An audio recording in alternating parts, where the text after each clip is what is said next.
let's crack on with this one, which is a little bit more rapid, but I think it's probably something that pisses a lot of us off when we're trying to study for it. And we just don't really know how to approach it, because a lot of the textbooks don't really know how to approach it either. And that's the onset and offset for all of the drugs. But the ones we only really care about, and the ones that sort of repeat themselves in the SAQs for good reason. And they were, one of them was viva for me as well. I had the inhalational onset for an SAQ, and then the IV onset for a viva, and LA, local anaesthetic onset for a viva as well, actually. So having a really quick way and a structured approach to this was something that I did not regret. So I was just going to quickly take you through some of that if you guys wanted to. So we'll talk about the way that I'm trying to do this for you guys is to make it so that you don't have to learn a whole bunch of different structures for each question, right? So the difference between your wash-in question and your onset question is bugger all, right? It's the same setup. You change a sentence here or there, and you've answered the question. You don't want to have to rewrite it. What you need to be able to do is just to manipulate that structure to the special population or the drug. So the common one is, wash in the obese, or wash out in the obese, or the pregnant, or the pediatric patient, or the difference with this agent and that agent, right? So if you have a classification system, it makes it really easy for you.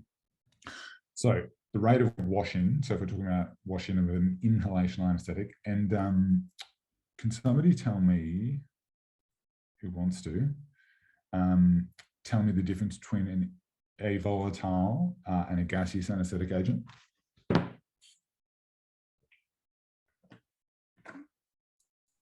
Well, volatile is still below its critical temperature, and therefore can be compressed back into a liquid, whereas a gas is above it. Yeah, so a volatile anaesthetic would have a saturated vapor pressure of less than 1 atmosphere at 20 degrees Celsius. Would you agree? Yep. Yep, cool. And a gaseous anaesthetic would have a saturated vapor pressure greater than an atmosphere at 20 degrees Celsius.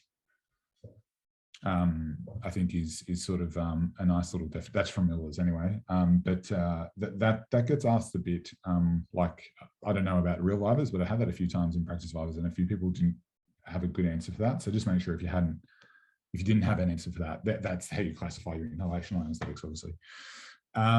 Okay, so washing. So the rate of washing is determined by 2 factors, right? 2 factors only. So don't confuse yourselves. All right, it's 2. 1, delivery to the alveoli. 2, removal from the alveoli to the capillary. Okay. The diagram is a negative exponential, right? Because it doesn't increase with time, or it doesn't increase. One axis does not increase as the other increases. It's important to know where the elbow is for different types of agents. So when you draw, I think we got a question that was like Sevo, Des, and Halo, I'm pretty sure. You need to know sort of where the maximum or where the plateau is going to occur in the curve for the different agents. So actually practice that. And there's different acronyms out there, but essentially it goes like if you're going from lowest to highest, it's basically halothane, M-fluorane, isoflurane, sevoflurane, desflurane, nitrous, right? That's sort of like in ascending order. All right. Okay, so determinants. So for the rate of delivery, so determinant 1, this was my mnemonic, so TIVA FRC, so pretty easy for all of us to remember as anaesthetic trainees. So T was the time constant of delivery system. And if you haven't had a look at Hemmings and Egan's 2nd edition, there's basically just this equation where the time constant is equal to the partition coefficient times the volume divided by the flow. And that's kind of repetitive, and you can use that for different questions, all right? But essentially, for the T, it's a time constant of delivery system. So if you have a small circuit volume and a really high fresh gas flow, obviously your wash-in's faster. Then you have I for inspired concentration, and this is where it's important to mention the concentration effect and the second gas effect.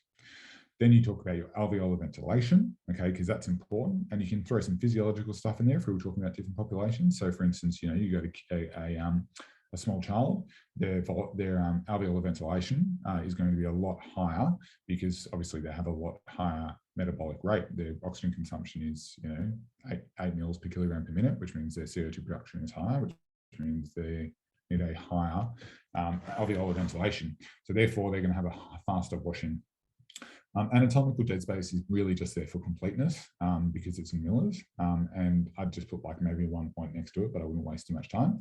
And then FRC. And it's the VA to FRC ratio that's important with special populations. So normally it's 1.5 to 1. In the neonate, it's about 5 to 1. And then depending on the text, the pregnant patient can be between 3 to 6 to 1, right? From a VA to FRC ratio perspective. And that's why they have a fast wash-in as compared to a normal person. Is there any questions on that?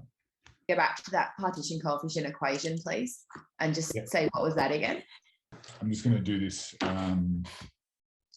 on paper to stop the switching between things and make it a bit faster for us. All right, so quickly, this is what it is. So your partition coefficient, all right, your time constant, all right, is equal to your partition coefficient multiplied by volume divided by flow, all right? That's how you can figure out, the differences when you have an obese patient, all right, big volume, if you have cardiac output changes, and if you have solubility changes for your agent, and how that changes the time constant. Yeah. Okay. And when you say volume, do you mean FRC? What volume does that pertain to? It can pertain to anything, and you'll see that in a second. Oh, so in this instance, it could be the circuit volume. Mm-hmm. If you're talking about the time constant of the lung, then it's definitely the FRC and the VA, right? Because that is the time constant of the lung. Or it could be a specific compartment. It could be the poorly perfused compartment or the well perfused compartment. Mm-hmm. Thank you. All right, and then rate of removal. I couldn't really think of a good mnemonic, so I just thought of SPC, baked beans and spaghetti. So it's kind of like SPC, and then S is just something else, I guess. So yeah, apologies, just come up with your own. It worked for me. So rate of removal, so solubility, we all know the blood gas partition coefficient is a significant contributor to washing. So insoluble, faster washing, right? Cardiac output increases, slower washing, decreases, faster washing. The PA to PV difference. So this is the difference between the partial pressure of your inhalational agent in the venous blood returning to the alveolus and the alveolus, right? So if there's a larger difference, therefore a larger concentration gradient, you're going to get more uptake, okay?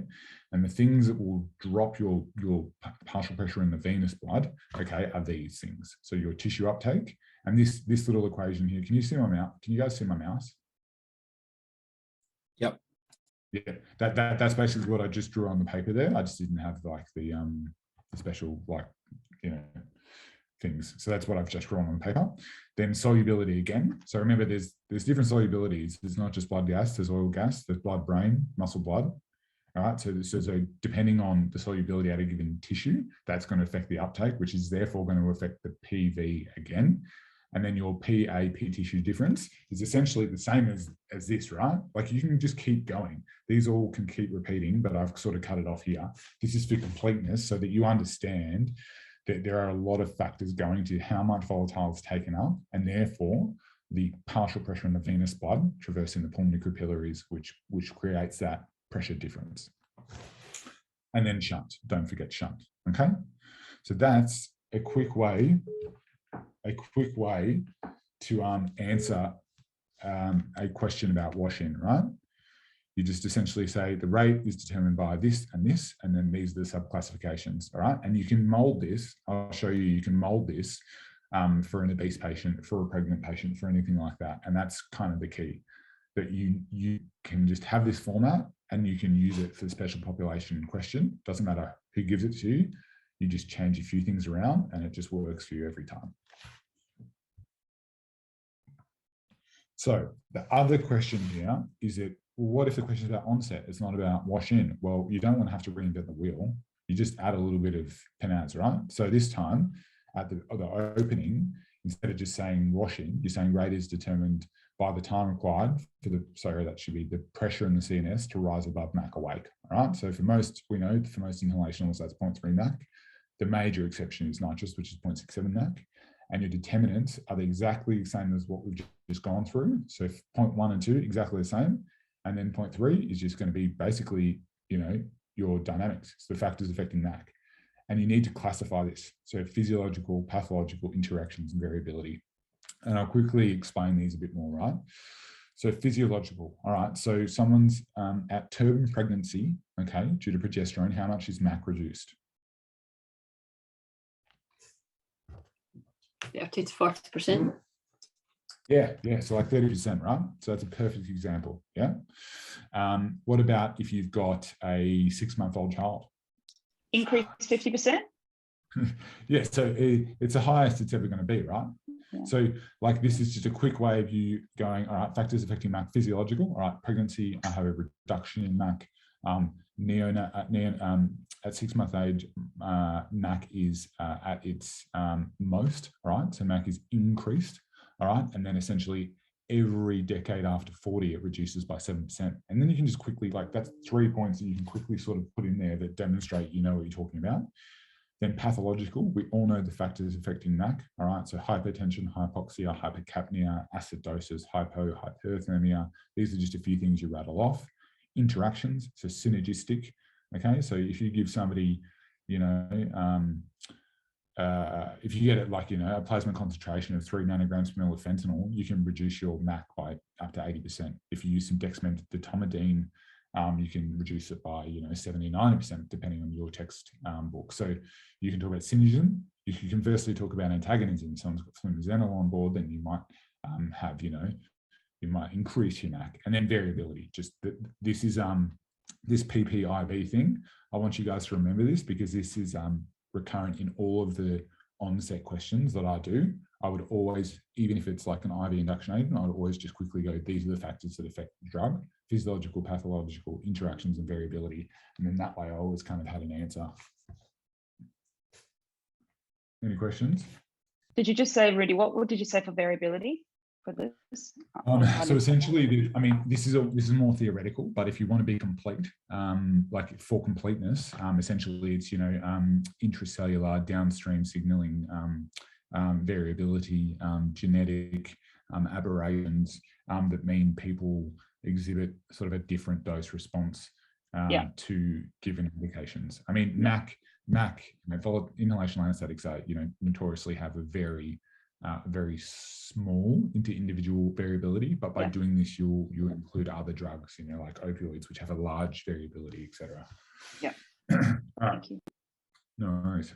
So washout, offset, this is like a mind blower for, like, it's a pain in the ass question. All right. So this is going to be, so I pretty much paired IV and inhalational inductions, and then local anesthetics and muscle relaxants very similar as well. Again, so I didn't just have to keep repeating things. So you draw your diagram, again, it's a negative exponential. Time to awakening is dependent on time for the pressure in the CNS to decrease below MAC awake. So you basically just repeated the question and changed one of your symbols around. For most, 0.3 MAC. So we're just, it's repetitions now, so that we have this in the bank and we can just knock it out quickly on the day. And then the reduction in your partial pressure within the CNS is proportional to the reduction in the alveolus, therefore can be represented by your washout curve. And the reason I put that in is so that you can relate it back to your washout curve, because as you know, your wash in and wash out, you can actually depict the tissue compartments that are being saturated or desaturated. Determinants, so there's 3 main determinants, okay? And they are: 1, the amount of inhalational anesthetic agent in the peripheral compartments at basically the end of your anesthetic, okay? And that's especially muscle, because most of our anesthetics don't go long enough to saturate the fat compartment. And it's important to know sort of your time constants for SIBO and DES in those, you know, so like, your 3-bar time constants for your CNS for DES is going to be like 8 minutes, and your 3-bar time constants for SIBO and the CNS is going to be like 12, right? So it's good to know those. My mnemonic for this is DCT, or distal convoluted tubule. So hopefully you guys remember that because it's physiology. And then essentially that is duration and context sensitive half-time, concentration delivered, and time constant of tissue, which is what we talked about before. That whole, you know, is equal to the volume times the solubility divided by the flow. And you can mention those special populations again. So the obese and the pregnant and the kids. Now, the other question that's, I think a lot of you probably been banging your head against a brick wall was, I think there's a question about washout in obese patients, all right? So just to save you the hassle, basically, you talk about the time constant of the tissue, you talk about the concentration delivered, but the duration is where the money's at, all right? So until you go sort of beyond an hour, there's no real difference. All right. Once you go beyond that, there's a difference, and obviously that difference is increased when you use the soluble agent.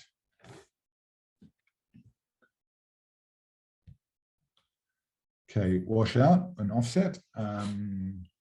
Sorry, this should be 0.234. Okay, so point 2, so routes of excretion or biotransformation. So lung. So if you've got a high alveolar ventilation, you don't have a whole lot of shunt, you're obviously going to have a better washout. Biotransformation.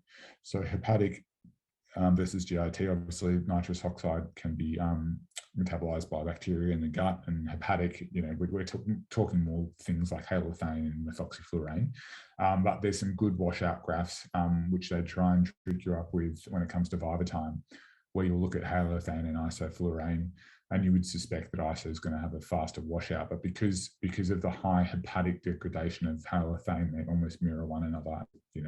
There's some nuances to that, but we can go through that another time. And then it's leaving the body through skin and wounds, and then obviously your circuit. And again, this goes straight back to that time constant I showed you guys, like it's just repetition. Again, factors affecting MAC, we've already gone through those. So remember, recite it, physiological, pathological interactions and variability.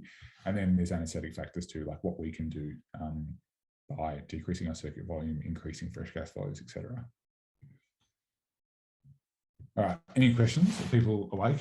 I promise you, if you use these structures to some of those more complex questions, they will work. And I actually got 3 vivas, which I was able to use these formats really quickly and just get through the viva really quickly. I didn't give them all these examples, but just as you can see, if you use a similar structure for everything, relatively, you don't have to, it's just much easier for you to remember on the day when they give you an aberration on an old question, which is what they do a lot of the time. All right, cool. Could you maybe give us at the end just an example in your slides or something of a drug that you've worked out for, just so that it can actually compare it to the notes? Yeah, cool. I'll do IV, and I'll do an IV one now for you. Yeah, that'd be great, just to try and apply it. Otherwise, I'll forget what it was that your headings were. Yeah, of course. Yeah, no worries. Yeah. Okay. All right. So now we're talking about IV agents. Okay. So obviously, we all know it's an agent that induces loss of consciousness in one arm brain circulation. Speed is proportional to your magnitude divided by your time to peak effect. All right. And we'll go through some cool stuff here in relation to diagrams and how you can sort of eloquently explain this. So the delay between the rise in your effect site concentration and versus your plasma concentration is hysteresis, right? And this is important because it's basically the clinical manifestation of the fact that the plasma isn't where you go to sleep, right? It's the brain, and it takes time for that to affect the effect site. And this is the biophase, or the concept of the biophase, which I've spelt biphase, which Stan will be enjoying. So determinants. So I'm gonna talk through this like I'm answering my SAQ, and the question was explain the determinants of onset of an IV anesthetic agent using propofol as an example. Is everyone happy with that? So I'm going to have the same preamble, and then I'm going to go through determinants, diagram, and equation. Okay, so I'll do the diagram at the end because it'll tie in what I'm going to talk about. So magnitude of peak effect is essentially just sort of the peak, like plasma concentration you're going to get. So if you increase your dose, you increase the speed of administration. You decrease your cardiac output or central blood volume. You increase your magnitude of peak effect. Right? And this, I actually got this as a viva, and they made me draw it, and they gave me certain circumstances, including, okay, now this patient is shocked. Okay, now they're elderly. Now increase the cardiac output by 2. Now decrease the cardiac output by 2. So what you're going to do is you're going to say, well, essentially, you're going to increase the magnitude of effect if you increase the dose in a patient who has a low cardiac output and a low central blood volume. So this is your elderly patient, right? And this is why we dose reduce. Yeah, and I think there's actually another question about this, and it's like justify your doses for an old codger, a young person, and a shocked person. All right, and this is sort of like, this relates directly to that as well, and that was kind of what the vibe was on. Then you talked about the time to peak effect. So the time to peak effect is essentially where you get that meeting, right? Where you get that your plasma concentration crosses with your effect site concentration, right? And that is increased if it's sort of a biphasic effect, because you have a high cardiac output, that's increased. If you give proximal injection, that's increased. And the really important factor here is the KEO, all right? So does everyone know what KE or KE naught is? If you don't, just say, I don't, and I'll explain it. Yeah, great. So it's the effect site elimination rate constant, right?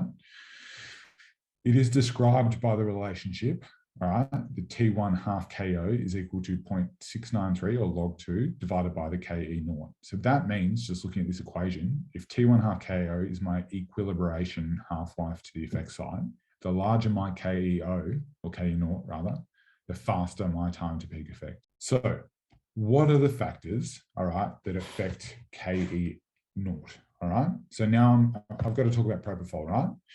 So I'm going to say, okay, it's got to traverse a membrane, therefore it's going to obey some fixed law here. So it is I'm going to say it's a extremely lipophilic, weak acid alkaphenol derivative with a pK of 11 and is therefore greater than 99% unknown as a physiological pH, right? So I now know it's lipid soluble, so that's good. Tick. All right, molecular weight, what is it? Oh, it's about 178 Daltons versus, let's say, ketamine 234. So it's going to have a faster effect, right? And then you've pretty much answered why it's T1 half, it's KE naught is different depending on whether you're talking about Marsh or Schneider, but the T1 half KE naught is about, let's say, 1.7 minutes, and its time to peak effect is quoted as sort of 1.6. Does that make sense? Okay, so that was sort of the kinetics, and then dynamics. You've guessed it. It's exactly like your inhalational anesthetic. So you talk about the physiological factors, right? So if I give not a shocked patient, if I am going to give a 2-year-old, so a 3-year-old patient, an IV induction who's just come into the theatre there and they're anxious as all hell, what's my dose going to be versus a nice, relaxed, frail old person? Significantly higher. Yeah. So so you've all seen that SAQ, haven't you? The one where it like gets you to compare your doses. Yeah. So if you look at Hemmings and Egan second edition, page 205, it's top left-hand corner, I think. It has essentially it'll have the dose reduction for those special populations, and it actually explains it all for you. But it's basically about the cardiac output and the central blood volume. All right. So you're just going to quickly point out a few of those factors. All right, from a dynamic perspective. Then pathological, it's exactly like MAC factors. So hypoxemic patient, shocked patient, hypothermic patient, a hypoxic patient, like they all require a lower dose. So if you give them the same dose, all right, there's going to be issues. And then interactions, again, synergism, antagonism, talk about why we give remifentanil to decrease the CP50, all those sorts of things, and then variability. Everyone happy with that? And that's kind of how I would work some of the physiochemical, kinetic, and dynamic aspects of propofol into that question. And I can send you an actual, like a version of that, which shows like, specific changes in CP50 with a given dose of fentanyl, etc. Cool. All right. Offset. So we'll do this, and then I think I'll send you the LA and other ones because it's like 2 hours and you're probably cooked. So from an IV onset perspective, all right. So offset perspective, without going specifically into TCI, which I'm happy to talk about another time, these are the things you have to do. You explain what it is, you draw you explain your poly-exponential decay, your multi-compartmental model, and then the determinants, there's 3 of them, right? So the amount of drug in the system, so this is exactly the same as your inhalational anesthetics, and that is determined by your maintenance infusion rate, and that is determined by whether you're using, what model you're using, right? So if you use Marsh, generally you get more. If you use Schneider, you generally get less. Now, just worth noting, when you talk about Schneider, and when I gave this answer, I actually said you get a paradoxical underdosing with Schneider due to the James equation with a BMI of 37 in females and greater than 42 in males. So it's kind of like, you now know that if I select this model, I'm going to have a faster offset because I'm running the patient way too light because I've actually calculated the wrong effect site concentration for them based on this erroneous sort of algorithm, right? And I think if you put that in there, it'll kind of it'll identify that you understand the concept well. And then your target concentration. And what I would put under this quickly is, if I'm doing a sedation, obviously my CET is going to be 2, 0.5 to 2, whereas I'm giving someone a general anesthetic, it's going to be upward of 3, right? So if I do that, it means that my offset's going to be longer just by the fact that I've given, more drug, right? Or to add a clinical sort of scenario to it, if I'm doing a posterior fossa procedure, then I'm going to have them deep as all hell versus whether, they're just having, a superficial skin lesion taken off. So just you can sort of throw some clinical stuff into that. And this is all sort of perfect for propofol, right? And then duration, I've put for completeness there, but I actually talk about when it comes to rate of removal. Because remember these 3 points, amount, rate of removal, and then the MAC factors. This is exactly the same as the offset for your volatile or your inhalational anesthetic. I've just changed the words a little bit, right? Now, rate of removal. So we talk about context-sensitive half-time and context-sensitive decrement time and elimination. So this is where you demonstrate you show off some of your pharmacokinetic knowledge, right?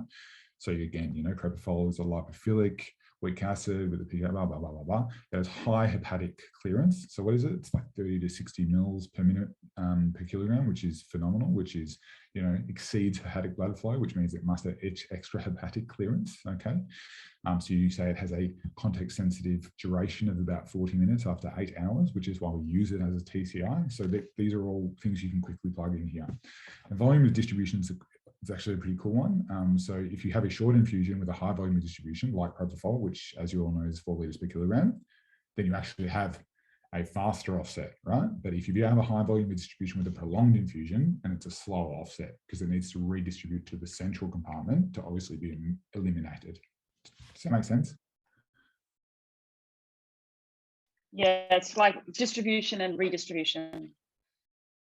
Exactly. So the key is that, say for instance, you're talking about propofol, and all of a sudden, we know it's got a context-sensitive half-time of 40 minutes, so it doesn't really matter. But if you have a drug and it's got a high volume distribution and you have a really short duration, it's kind of like a bolus, yeah? So it's going to offset due to distribution. Mm-hmm. Whereas if you have a prolonged infusion, it's going to have a longer context-sensitive half-time due to the fact that it needs to redistribute. And yeah, and then it has to go down at those concentration gradients according to its rate constants and things as well. Yeah, exactly. I think it's the same with volatiles. I think that's exactly the same concept. Like if you've got a short session with a volatile and you stop it, you'll get redistribution to the lungs is where you're going to eliminate it from, but it'll also redistribute to other tissues that is not the brain. Whereas if you've got a long one, you're going to be getting, it'll distribute to other tissues. Whereas if after a long procedure, it'll redistribute from those other tissues back into the central compartment, and some of that will then go back to the brain. Some of it will be eliminated from the lungs. Yeah. So it'll basically be reworking. Yeah. So you can re-anesthetize the fat. Sorry, not the fat. The obese patient. If they have more than MAC awake in the tissues, right, and they've got a small alveolar ventilation, then that amount of concentration can seep out into the blood and then re-anesthetize them. But if they have less than MAC awake in the tissues, that doesn't occur. So it's slightly different, but yeah, it's good that you're linking the concepts together. And then metabolism. So, pick your drug, but, perfect example for this, if they were just talking about, we've run a TCR with any agent, you'd say, well, if I've got an agent that follows first order kinetics, then that's going to be a lot better than an agent that follows zero order kinetics. Do I have active metabolites or inactive metabolites? So if we're using propofol as an example, first order kinetics, inactive metabolites, that's why it's got a short context sensitive half-time. And remifentanil is a great one there too. And then excretion, if you've got renal failure and active metabolites, then there's going to be decreased rate of removal. And then CP50 or C50, same as inhalational, pathological, physiological interactions and variability. Everyone happy with that? Cool. All right. Honestly, the local anesthetic and the muscle relaxant ones are a lot easier. So I'll just send them to you. But or you just contact me and I can Zoom with you and go through them. I honestly don't mind. I was going to do some 3-minute structures. So I'll do one just quickly, just to show you how it can be done without like getting yourself too stressed out. Just to show you, I think this is one of the things that really helped me, because I think when you start like practicing your SAQs, you're just like, oh my God, this is just so shit. You don't really know where to begin. And this one, you should do more than one, Rudy. I reckon this is really important. This one, you should do more than one. I think this is really important. I think this compare and contrast, you know my feelings on this, and you know that it's one of the most difficult formats to set out for a 12mm 21 line page. Yeah. So I think it's good to sort of show everyone how you think about it. All right. Okay, so what we're going to do is I'm just going to give you a quick structure to demonstrate how I would answer a question, and then we can go into a few more. So let's say, and I'll use this structure just purely because it's a pain in the ass question, and it's actually really easy to do well and really easy to do poorly. So there's a question that we didn't get, which I love asking, which means you may get it. So it's probably pretty high yield for you. Which are what are the cardiovascular, or what's the effects of IPPV on cardiac output? So if I had 3 minutes and I was thinking about how I was going to do this, this is where I wanted to draw out that point from those first couple of slides. Effect before concept, right? So just answer the bloody question. If you can answer the question in the first sentence, then like that's just mint.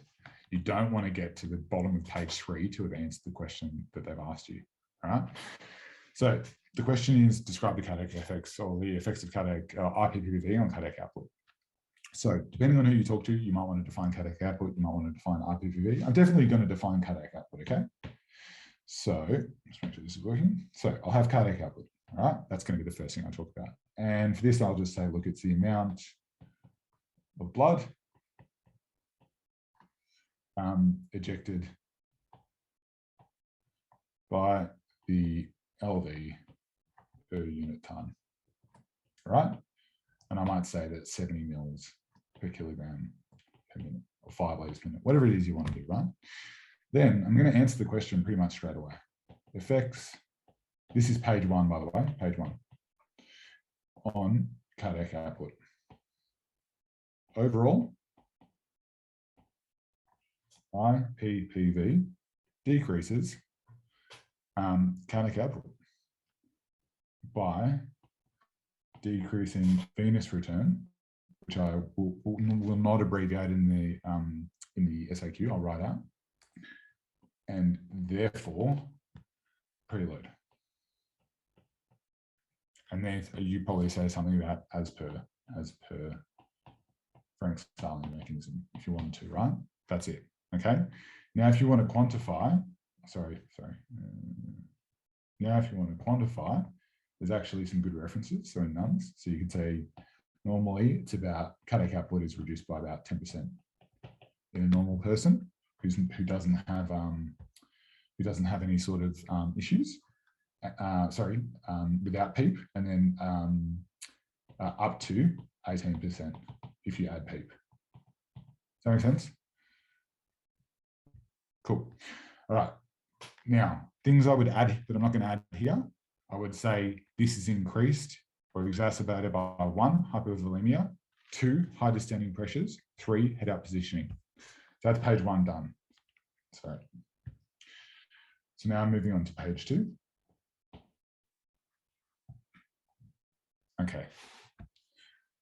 So the way I would do page 2, all right, I would say inspiration, okay? Okay, like that. I'm going to separate this all the way down, and this is going to be my right ventricle, and this is going to be my left ventricle.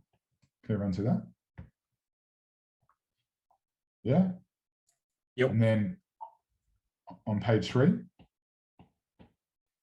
just to make this nice and spaced out, I'm going to say expiration. RV, LV. I'm going to separate it like that.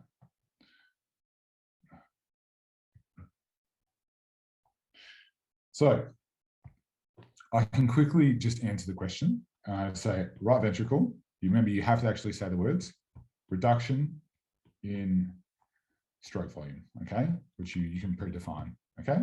Left ventricle, increase in stroke volume. I'm not going to say why. I'm going to move through the question and I'm going to answer the next part and I'm going to come back to it, okay. Expiration, right ventricle, increase stroke volume.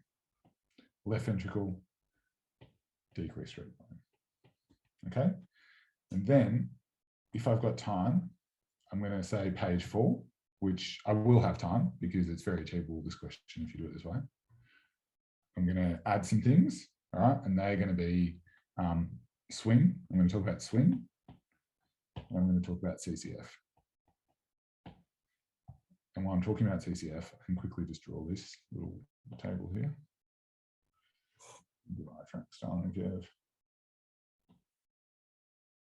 Like that. This is CCF. And this is CCF with IPPV. All right. Can everyone see that? So that's like, you can knock that out pretty quickly, right? And I've actually answered the question. I know it's really bare bones, but I've answered the question. Now I have to explain why it's right, okay? And that's what you do. You can do quickly. And just so we're all clear, it's because of 1, decreased venous return, or preload, use whatever word you want to use. I don't really care. 2, increased afterload. All right. 1, increased venous return. 2, decreased afterload.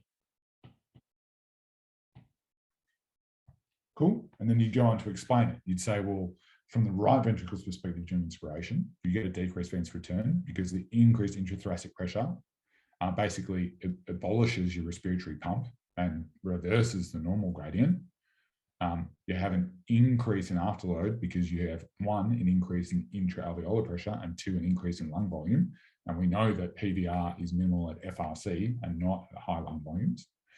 And then for the left ventricle, you say, well, overall, you'll essentially get an increase in venous return and preload. And due to the transmural pressure difference, you'll reduce your afterload, therefore increasing stroke volume. All right. Any questions about that?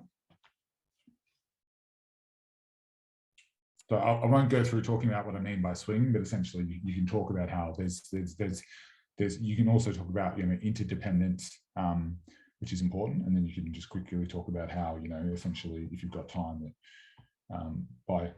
by decreasing preload and by decreasing preload and increasing afterload, you'll improve cardiac function in patients who have CCF, essentially. All right, sweet. So the next one I'll do is one which lots of people seem to struggle with, if you guys want me to. It's the fentanyl versus morphine PCA, getting that one out in good time. Does that sound reasonable? Yes, please. I hate this one. Okay. Sweet.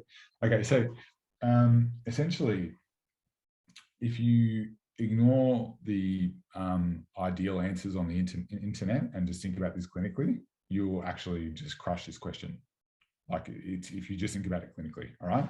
So what I will do for my structure is I'll quickly, I'll write PCA, right? I'm not going to write what a PCA is. I'm not going to spell out patient-controlled analgesia. But what I will say is that essentially, it's basically a predefined, user-controlled administration device that allows you to have, an opioid. Yeah. And then the things that they like is that they like normal doses. So if you're using fentanyl, and morph, you're just going to say 10 to 20 mics, and you're going to say basically 1 milligram, and then you're going to say 5-minute lockout for both, right? And then you've done that part, all right? So that's going to be page 1 for me. And it's going to be bugger all written on page 1, but that's just because that's how I'm structuring. That's because I had a specific structure for the way I would write my SAQs out. I would never get myself in a situation where I had too much information on the page. Well, after the 70 iterations that Stan had to read and like just got jack off. So the easiest way to actually identify what's important about this question is in the headings. So the question asks you what the advantages and disadvantages are. But if you try to rewrite all that, it just takes too long. So for page 2, I actually just write advantages, all right, which I'm going to abbreviate for you now, which are basically pharmacokinetic, of fentanyl, fent, all right, compared with morph. Okay, that's page 2, okay? So the first main factor is fast onset, right? Someone's got acute pain. You don't want to give them an agent that has a T-half KO of 264 minutes with a time to peak effect in 19 minutes. It makes no sense. You want something that's got a T-half KO of like, 4.7 and a time to peak effect of 3.2, which you've got with fentanyl, right? So that's fast onset, and you'll go on to explain that in more detail, right? The second part is that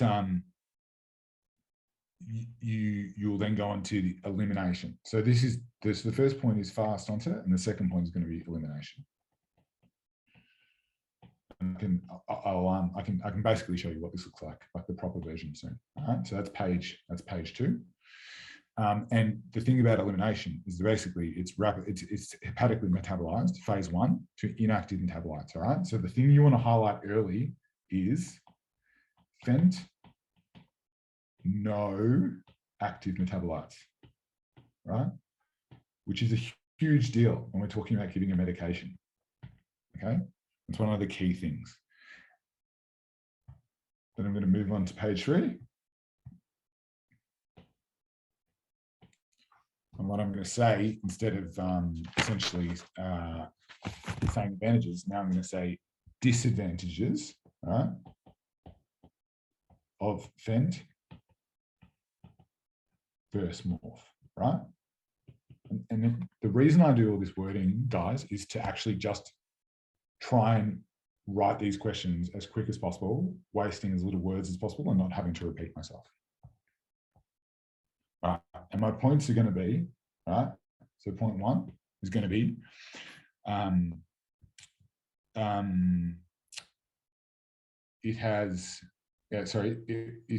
it requires loading dose, okay? And this is where you go, volume VD is 4 liters per kilo and all that sort of shit. And we'll go into pharmacokinetics, but that's going to be point 1. And then point 2 is going to be opioid-induced hyperalgesia, right? So it's a synthetic phenylpiperidine. It's extremely potent. It's got short duration, and that means it causes hyperalgesia. Okay. So if you have a patient who has this or has issues, then morphine obviously is going to be the choice, right? And we often use morphine as an opioid rotation in these patients.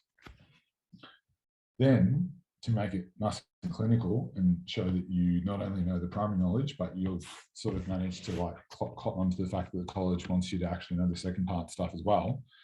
You're going to say page 4 is going to be advantages again, fent versus morph. And the point's going to be nausea and vomiting, obviously less with fentanyl, all right?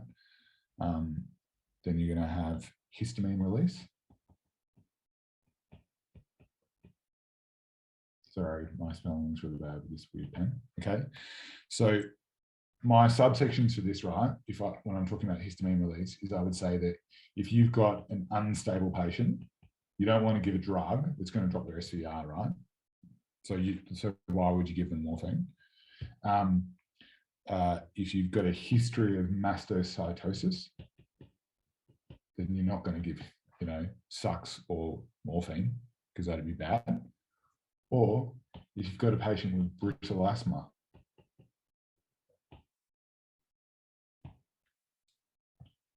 And then finally, 3, confusion and delirium, which is, you know, why fent's better in the geriatrics. Cool. Does that make sense? I haven't really written a whole lot there, but you can see that the structure allows you to sort of flesh out the main points. So if I'm looking at advantages of fentanyl versus morphine, I'm talking about fast onset. This is where I'd kind of like, you know, you try to show off some of the pharmacokinetic and physiochemical knowledge. So you know, say all these things I was talking about. You know, half TFK 4.7, it's 600 times more lipid soluble than morphine, resulting in a faster time to peak effect of 3.6 minutes versus 19. Therefore, it's better matched to the lockout dosing schedule of 5 minutes. And then you can also talk about morphine, how it's a naturally occurring phenanthrene, has slow onset and results in dose stacking, right? So that would be like your subpoints under fast onset. And then elimination, you're basically just saying fentanyl has no active metabolites. That's radical. Morphine has 2. It's phase 2 metabolism. Morphine 3 glucuronide 60%, morphine 6 10, and that can result in neurotoxicity and respiratory depression. Is that helpful, guys? Super helpful, Rudi. I've been traumatized by both of those questions since the 2021 B exam, and you've solved all my problems at once. Yeah, I can send you like what I actually wrote under all these headings too if you want. But I thought this clinical stuff I think is important because I don't think a lot of people consider that part as much. And especially these, I thought this was cool. This like, because I tried to have a look at contraindications for morphine, but mastocytosis and brittle asthma are considerations. I really like your structure there, Rudi. And I thought of another thing that you could write. It's short duration, can go under both as an advantage and a disadvantage for fentanyl. I mean, the short duration is not very useful in the patient who's got ongoing pain. So we tend to give it in those. I've got that on my hard copy, but you're 100% right, and that's good thinking. And that's also one of the reasons it's implicated. Well, like why all the you know, the short-acting potent phenylpiperidines indicated in the opioid-induced hyperalgesia as well, as they have a high effect but short duration. But yeah, that's a really good point. So and then Stan, you said you wanted me to do a compare and contrast, is that right? I think this is very, very similar. And I think this is really important for everyone to sort of realize in terms of why they actually recognize this is such a good format, is because there's no repetition of concepts here. And what I mean by that is because what's Rudi done is that he's basically set out an answer where he's gone, this is the advantage of one drug or drug A over drug B. It avoids repetition because what a lot of trainees will do is that after they describe the advantage of, let's say, fentanyl versus morphine, they'll repeat the same concept again by saying, this is the disadvantage of morphine versus fentanyl. And it's exactly the same concept.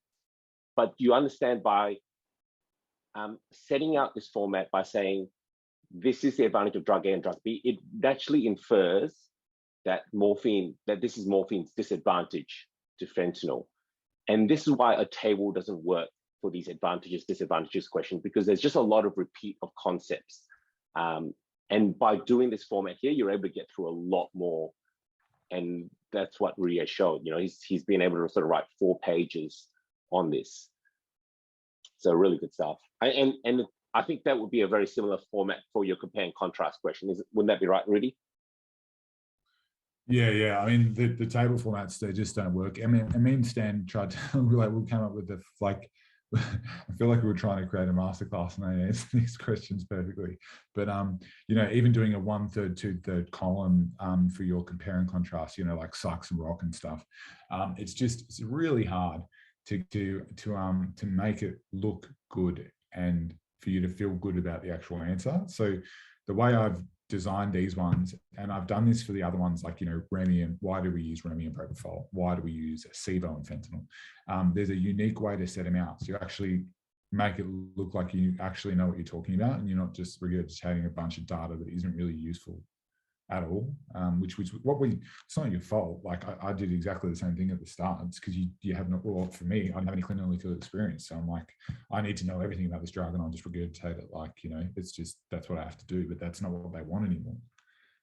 They want you to actually integrate that into, you know, to demonstrate that you understand the important aspects of this knowledge.